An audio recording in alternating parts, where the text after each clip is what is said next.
Assalamualaikum warahmatullahi wabarakatuh. Perkenalkan, nama saya Latifatul Hasanah, absen 35 kelas PAI 3A.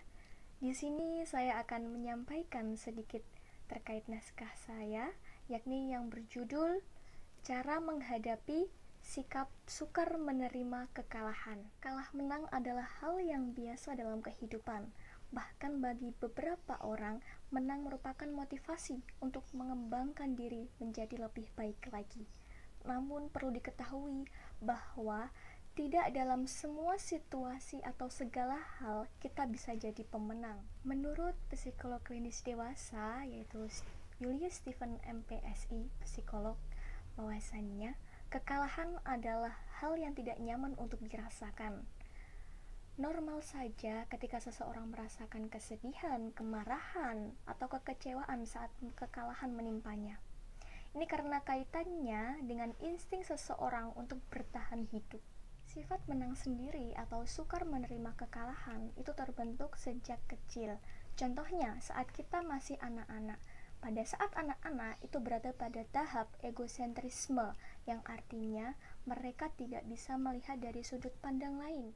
Namun umumnya pikiran semacam ini akan berkurang seiring berjalannya waktu.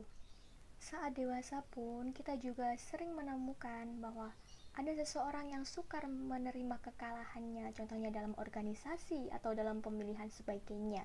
Dia tidak menerima kekalahannya, dan hal itu menjadikan toksik bagi dirinya sendiri atau bahkan bagi orang lain. Padahal jika kita berpijak pada kata pepatah, yaitu kegagalan adalah awal menuju kesuksesan, yang mana jika kita disikapi dengan lapang dada serta dijadikan sebagai momentum introspeksi diri dan muhasabah diri agar menjadi lebih baik lagi.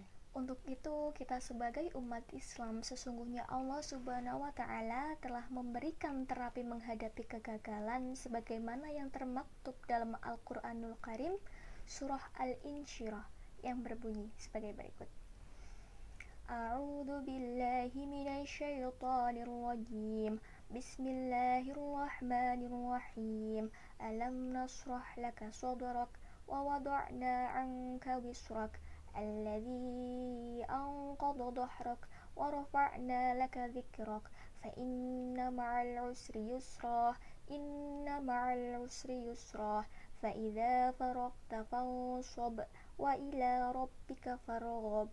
Shadaqallahul azim. Dan berikut adalah kajian atau penafsiran surah Al-Insyirah untuk refleksi diri, yaitu yang pertama ayat 1 atau Alam Nasrah Laka Sadrak itu memiliki kajian bahwasannya siapapun dan apapun profesi dan jabatannya, jika berkompetisi lalu gagal atau sukses, haruslah berlapang dada. Kemudian ayat yang kedua dan ketiga itu memiliki kajian bahwa suatu kompetisi atau ujian pasti menyita waktu, biaya, dan sebagainya. Maka dari itu Allah memberikan sebuah beban yang tidak memberatkan kita. Kemudian ayat yang keempat, kita harus bersikap rasional dan proporsional dalam menghadapi kegagalan tersebut.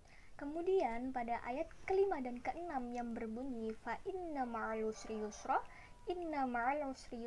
yang artinya maka sesungguhnya bersama kesulitan pasti ada kemudahan.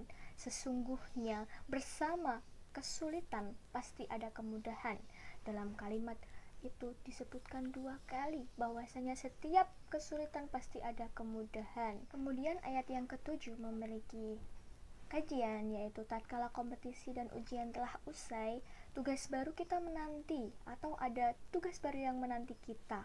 Bagi pihak yang sukses terbentang tugas baru yang tidak mudah terselesaikan. Begitupun dalam pihak yang gagal, itu seterusnya itu kita masih ada tugas yang baru, baik tugas untuk menerima kegagalan, tugas untuk bangkit, dan tugas untuk melihat ke depan bahwasanya masih akan ada kompetisi berikutnya yang kita harus giat lagi. Kemudian ayat yang ke-8 yang berbunyi wa ila rabbika farghab, yang artinya dan hanya kepada Tuhanmu lah engkau berharap. Jadi Allah adalah tempat sebaik-baik kita berharap. Jadi Apapun itu kita serahkan kepada Allah, karena semua akan kembali kepada Allah. Nah, bisa dilihat dari beberapa uraian tadi dapat disimpulkan bahwasannya kita sebagai manusia dan makhluknya harus menerima takdir yang telah terjadi dan menerima kekalahan atau kegagalan yang kita alami.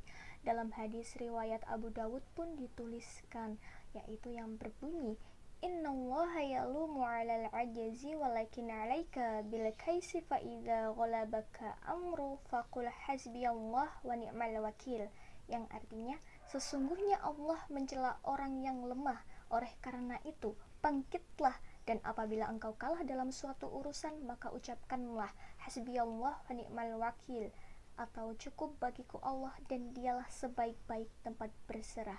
Hadis riwayat Abu Dawud. Nah, poin yang terpenting dalam riwayat ini adalah agar seseorang ketika mengalami kekalahan itu berserah diri kepada Allah dan menyadari bahwa dalam diri bahwa setiap kekalahan itu adalah takdir darinya.